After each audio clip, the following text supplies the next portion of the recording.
The following program is rated TV MAL. It contains strong language and is intended only for mature audiences. What's good? This your boy Kenneth Stones, aka Kofi Weaston, one half of the Dirty Hills, man. You already know what it is. I'm here to say what up to Off the Top Rope, man. Make sure y'all go follow, like, and subscribe, man. Make sure y'all go look into all these stuff, man. Y'all like wrestling, man. Y'all already know what it is, man. Shout out to my son Blackheart all over there, man. Off the Top Rope, you are Dirty Hills approved.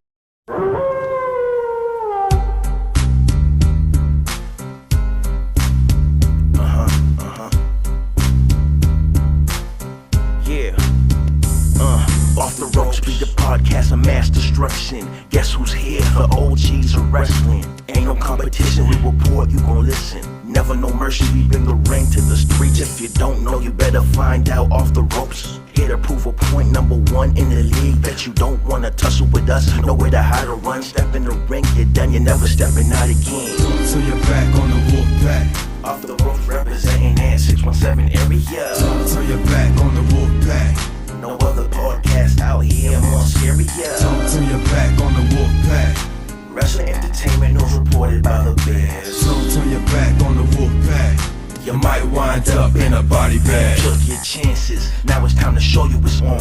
In the ring, off the ropes, best believe that we strong. Day in, day out, off the ropes for life. Shiznit, E-Wiz, Fats crew on the mic. Town be the city where we make our own rules. Stomping though you can't fit our shoes. Off the ropes, a crowd pleaser, conquering like Caesar. Leaning us like pizza when you need your wrestling re-up. So you're back on the wolf pack. Off the ropes, representing that 617 area. So you're back on the wolf pack. No other podcast out here more scarier. So you're back on the wolf pack. Wrestling entertainment. Independent wrestling circuit. We're back with it again. Give us a like, share, subscribe my YouTube channel. Follow us here on IG, Instagram. Follow us in the Facebook group. Follow us on Twitter, Off the Top Rope Podcast. Shout out to everyone that's going to be jumping in and out of the room today. Much appreciation. We're just waiting for a special guest to come on and we can get this thing rocking and rolling. But thus, though, surely shout out to Anchor.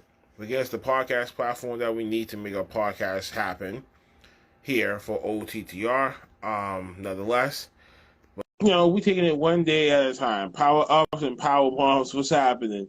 How you doing today? We're just waiting for a special guest to come into play, and then we can get this thing going. So, like I was saying, shout out to Anchor. Shout out to all the podcast platforms we are on Google, everyone, the whole 9 yards. We'll go on the description in a little bit. But nonetheless, man, Aaron's in the house. Aaron, what's going on? UFO's Wrestling's own. I was just actually reached the show last week, the big Bay 2021 in Malden. Senior came out, I was like, he got baby face right here. So, man, welcome to AfterDark. Welcome to the podcast, man. Much appreciation. Thank you. Thank you very much for joining us. Thanks. Thank you for having me on the podcast. I forgot to tell you my ring name. My ring name is Aaron Cademia. I didn't know if you could hear it from the ring announcing, but yeah. Actually, no, because the ring announcer and then there was some people that was yelling towards my section too that kind of like blurred it out. And it's like, well, all right, I'll figure that out later. It was pretty loud, so that's why I didn't know if you can hear it. Because when I was watching the match back, the music was loud and like the fans were loud, so I didn't know if you could get the names right. Or if you got the names, because just everything. Nah, definitely not. They're not this time. So I was hoping that we was going to fill in some of that void today. So for you, you were starting on part one. Part one would have been you introducing yourself to the audience and stuff like that, and just let them know which promotions that you work for and how long you been in the game for. My name is Aaron Cademia. I'm training at the Bell Time Club, and that was my first matches actually at UFO. Yeah. Oh shit! So it was your first match. Yeah. Wow. Damn! I did not expect that. I mean, I was saying to myself he's got to be a new face, but I don't want to take a minute telling you say like, okay, that was his first match. I thought maybe it would have been maybe your fourth or fifth match. But okay, he's still getting there. You know what I'm saying? So he's still got a lot more time to do. But that was your first match, though. Wow. How did it feel? It felt really good, actually. I came ahead knowing that I was going to have a match, but I wasn't quite sure what the match was going to be. But I was pretty excited when I heard it was me and Adam, because me and Adam we trained together, so I knew we Mhm. could have got something going. Oh wow! So when it comes to this, so you just got to UFO wrestling. Yeah. So I've been training for 8 months. Right when I turned 18 last year, I trained Mm-hmm. for 3 months. So from like January to March 2020, and then after that, uh, COVID happened, and then I just came back starting in May 2021. Wow. So damn. So you're green. Yeah, damn. So you're green than the other side of the tracks. Shit. I did not expect Yeah. that, man. I really, I really not, man. But congrats on even doing that. Because listen, you're doing what some people wish that they can do or could do, but they choose either not to do it or they don't think that they can do it. Especially when you're still young. You know what I'm saying? Like, how old are you again? You said that you're 18, 19 years old? Uh, I'm 19. Yeah. Oh, see, 19, you know what I'm saying? Like that's you know what I'm saying, just like you said, right after high school where you gotta make that decision like either all right, I'm gonna either go off to college or I'm gonna go into the work field or I'm gonna do this over here instead. You already made that commitment. How did it feel to make that commitment? To say, you know what, this is what it's in me, this is what I wanna do. I know the long road that's gonna be ahead of me, but I'm still gonna be committed to it. How do you feel? It felt pretty good. So I actually had a plan for junior year. I already knew I wanted to be like a wrestler since I was a kid. So junior year, I kind of planned it out. And then I was looking into schools in the beginning of my senior year, and that brought me to the Belltime Club. And I learned I learned from Bo Douglas and Benny Jux, and it was pretty good. They're really great teachers and great people, and I learned a lot from them. And I train as much as I can. Okay. So as of right now, you're basically just doing whatever dates that UFO has to offer, or are you trying to slow build and get your expansion and get the experience? Uh, as of right now, just train as much as I can. And then if I get the opportunity, then I'll take it up and wrestle on shows. Okay, cool. Now, of course, you walking out there, you gave me the aura that you was the baby face in that match, of course. So Yeah. obviously Bob was just basically just rubbing his foot all over your face and not giving two shits. How you like playing the baby face? Like how you like how the psychology of the match is built. Now that this was your very first match that you just got done in the books, how was your psychology approach to how to really map out this match? So I kind of planned it out or we planned it out because Adam is really great at being a heel, and I can only see myself playing a face. And when I went out there, I just figured if I can be myself, then organically I get the people behind me. And Adam, he's really great at being a heel. So I know if we work together, then we generate like a crowd reaction and put Mm-hmm. on a match. Now that was the vibe that we all seen it from. It was like more of the I'm taller, cocky, arrogant compared to you, who is just brand new, fresh off the boat. She's still a baby. All that stuff. Leave that kid alone. All that shit. Some woman screamed that out there in the crowd that night. Leave that kid alone. I'm like, oh, well, he got to be old enough to get in the ring anyway, so he ain't no baby. But all right, well, I get that though. So yeah, so just the psychology approach to it, I find like the best thing when it comes to wrestling. It's like, okay, how are we going to try to execute it and tell a story in that ring that it gets heat for you, but it gets sympathy for me over here. That's astonishing, and I just think like a certain bigger companies, wink, wink, up there, actually took that actual organic playbook and actually went through it and not trying to say, oh, no, we can do this way instead. I think you would get the crowd a lot more on your side and the crowd more energized and engaging in their matches. So kudos to you for actually, you know what I'm saying? Like now, for you, this is just the first step. Where you see yourself going in the next 5 years from now, you would be 24. Jesus. Can we see you somewhere in this, other promotions out there? Maybe the Impact, maybe New Japan, maybe All Japan. I actually so yeah, actually that's like my number one goal is before I go anywhere else, I want to train as hard as I can, like get experience wrestling like anywhere, and ultimately I do want to go to New Japan though. New Japan is pretty sick. Yeah, I mean, not trying to make it sound cliche or anything like that, but I feel like maybe if you really want to, I would never say, he gotta go to New Japan, go to that dojo, train over there, and then you'd be like an Okada, you'd be like a Shinsuke. You know what I mean? I can like look at you right now and be like, if you go over there, training, be there for like I'll say about like 5-7 years, come back to the U.S. and then showcase your talent, people will gobble you up quick as a babyface. Because they're going to be like, yo, he's a great in-ring performer. He may not have to talk much, but his actions and the way that he tells the story in the ring, we get behind this kid. Yeah. So who's the guys that made you into a wrestling fan? We all got that origin. For me, I'm an Undertaker guy. So when he came in my life in 1990, 1991, I'm 31 by the way. So when he came into my life, I was an infant when he came in. My mom was a wrestling fan. She was a Hulk Hogan person, and you know how that shit goes. And so when Undertaker came out and he was just stone cold, putting people in body bags, giving out tombstones and chokeslams, I'm looking at him like, oh shit, that's the guy for me. Strong, silent, only says 3 words, go out there, does his shit, and go. Holy shit. So for you, who was that guy that made you into that wrestling fan? Who was he? Or she? Growing up, I was into wrestling when I was like 7 actually. Except I never really grew up watching WWE. Like if I'd watch it, it would be clips on YouTube.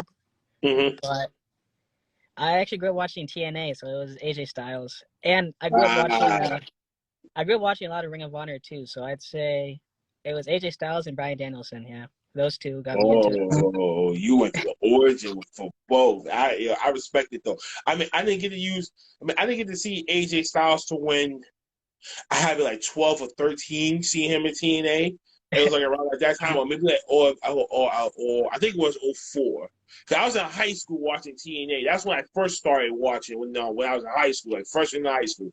And I didn't know who the hell AJ Styles even was until I seen his in-ring work. I was like, he should not be there. But then again, I didn't know about halfway of the other damn promotion that was out there for the last 25 years. So God knows what other towns I was out there at that time period. So go figure, right? But Bryan Danielson in Ring of Honor, oh yeah, he was class act. Straight up. And I can't get enough of that, especially for CM Punk too. When he was over there in Ring of Honor, he was red hot fire. I think I gravitated to him when he came to WWE. And like, they do this shit right. They could have a God knows. I mean, I know I can't make that fucking comparison for him. But speaking of CM Punks, he's back after 7 years of being out. After being out, not gonna ask a question about how you feel. The main question was about the state of wrestling, professional and independent wrestling after 2021. How do you feel how this whole sport of ours, our beloved sport, has been for the last 15, 20 years? Ever since, I guess I want to try to say, when Vince McMahon bought WCW and ECW. I say it's a really good opportunity because wrestling is it's a great and open place, so they accept like everyone. And with AEW, Impact, New Japan, and WWE, there's like a lot of opportunity for people that's trying to get into the business, and I think it's doing pretty good. Mm-hmm. So, I was gonna say like, yeah, the typical AEW speech about, I can't say the whole forbidden door because if only one person come in, who's going to come from the other side anyway? How do you think, like, what do you think about this whole forbidden door technically creaking and being open, and you see a lot of these companies really taking that initiative with them, but one company over here is probably never going to do that until Vince McMahon is probably dead. I think the forbidden door is a good idea, just because it gives people like more exposure to different types of wrestling too. Like you could wrestle in Japan, Mexico, and get like diverse in like that style of wrestling. So I think overall it's a good experience, and people from like other companies can wrestle their dream opponents in like a different company, and it's a good idea, I'd say. Now, do you think WWE would ever open up its doors like that, or do you think it's just completely coming here? This is a factory workshop. You do what the hell they tell you to do, and that's it. I can't really say, but if they do open, if they do like work with other people, then that'll be pretty cool. I won't lie, because there's a lot of dream matches like in WWE that I want. Right. John Cena, Tanahashi, and stuff. I think that would be really great. Yeah, even AJ Styles versus Will Ospreay. Yeah, that would be great too. That would be great. So I mean, we all know how the one evil psychotic genius is going to try to play this, and it's like, oh, God, we all know that's not going to work. So for you, I said for you in 5 years, you got to be somewhere in where that open forbidden door is, or the coming up new crop of talent for the next generation of superstars. Definitely, New Japan, Ring of Honor. I mean, I can really see you getting a good run with those two companies. And definitely, if you ever would have turned heel, oh my God, oh my God, you gotta have like some like damn it, there was a video game character in my head that I just thought about. I was like, you throwing like the sunglasses on him and shit like that. He kind of looked just like him. But then I was like, that's too much of a stretch. But if you can play yourself as a heel, what would the gimmick be, or what would you think that you would try to maneuver? I honestly wouldn't even know if I was a heel. If the first thing that comes to mind, because I just like being a babyface. But if I were a heel, I'd probably just be more aggressive, I guess. That's the only thing I can see for right now. But character-wise, I'm not really sure. Okay. Yeah, I would say gimmick-wise, though, it gotta be something that's like the not talking too much, but when he does speak, he got some very powerful choice of words to say, and he can get away with that. I mean, certain people look at me would be like, I'm more of a heel than a baby face. I'm like, I can play both. It's like your mentality. It's like your mentality, your thought process, and how to break down the image, how to break down the character, the gimmick, inch by inch, layer by layer, to where you have a full-fledged personality within itself that you can just go and be like, oh, man, look, this is just Ryan. You know what I'm saying? Like, this is Ryan. Like, I'm like, okay, I can do this and do that and do this and that. But I feel like for you, definitely right now, you're definitely babyface. But at some point, you'll get people looking at you more as a heel. Definitely down the line. Thank you. Oh, no problem. But other than that, man, got anything? What's the outside of wrestling like for you? How's your outside entity or outside activities besides what you do over here for wrestling? How's that been for you thus far ever since you become an independent wrestler? It's pretty good, honestly. All I really do, I just hang out with like my family, because I live in an apartment with my brother, so I'm always with my family. But when I'm not wrestling, I always make sure I do boxing also. So when I'm not wrestling, I box just to get my conditioning up, and I always do like body weight workouts every day just to stay in like condition. Oh, okay. So were you in your boxing? Is that something that like you just picked up too, or that's something that you've been doing for a while now? I've been doing it for about a year, I'd say. Like, I just train. Usually, I train around like 5 for boxing, and I get back home at like 7. Oh, But it's not. Yeah, it's not too bad. Yeah, it's something I do because it's not too bad. That's still good.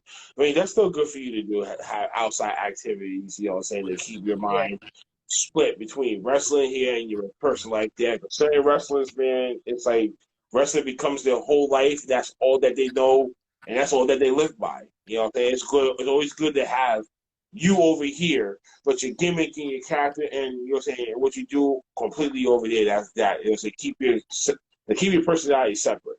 So that's great for me.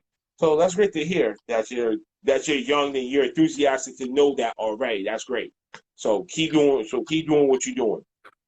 Thank you. Other than that, man, I would just say, and of course the usual E Deuce question. Yes, I'm talking about you, E Deuce, by the way, who you know he's one of the guys here of the podcast too. If you had to choose between AEW and WWE, where would you go and why? And all this type of shit. So I'm also ask that question to you too. If WWE and AEW came onto your front door, back full of money, and a contract in your hands, which one are you going to and why? That's that one's pretty hard because WWE is cool because they have a lot of great talent and they have a lot of great like people that can train you, like William Regal, and Kushida is pretty cool too. Like I'd like to meet Kushida. But You and Kushida should be a tag team.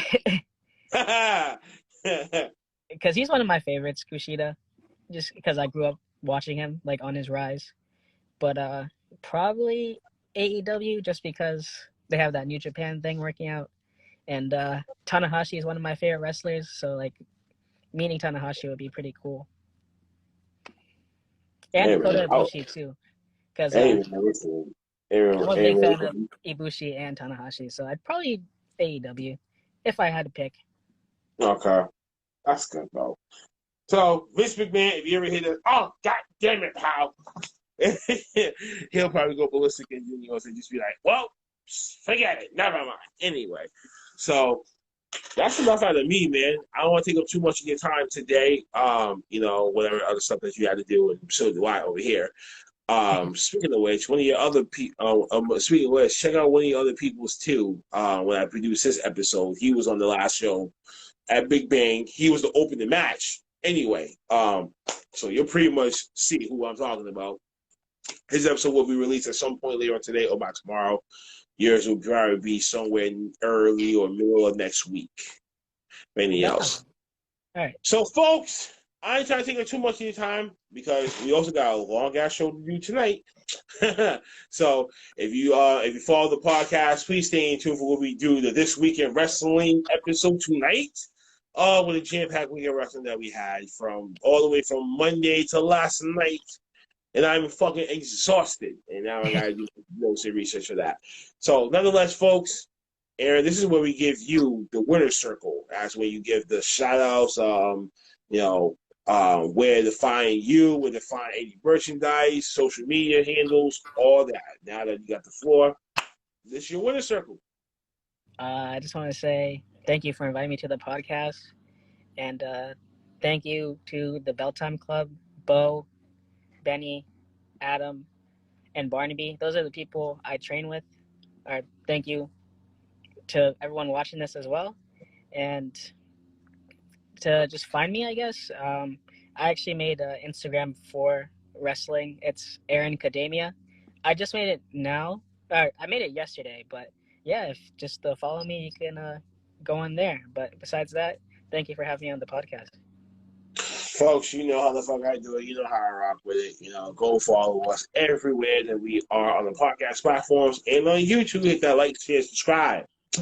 Give us that thumbs up, man. We nearly at 100 subscribers, so thank you, folks. Thank you for subscribing to the YouTube channel. Thank you from the bottom of my goddamn heart.